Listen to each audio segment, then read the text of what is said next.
என் வழி தன் வழி, தடுக்காத. இந்த மாதிரி நேரத்துல வீரங்கள்லாம் அடிக்கடி சொல்ற வார்த்தை என்ன தெரியுமா? தப்பாத்துல ஒரு வாட்டி முடிவு பண்ணிட்டேன்னா என் பேச்ச நானே கேட்க மாட்டேன்.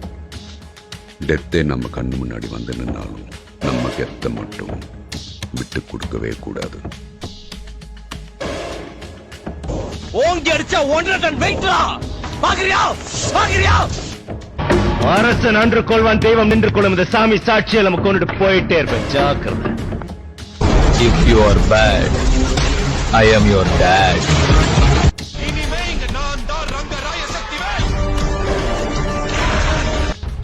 நீ யாரா வேணாரு, எவனா வேணா இரு, ஆனா என்கிட்ட கொஞ்சம் தள்ளியே இரு. உலகத்துல யாரை பார்த்து வேணா பயப்படலாம், ஆனா சாவு நம்ம நெருங்கிச்சுன்னா எதுக்கு இருக்கிற எமனா இருந்தாலும் பயப்படக்கூடாது.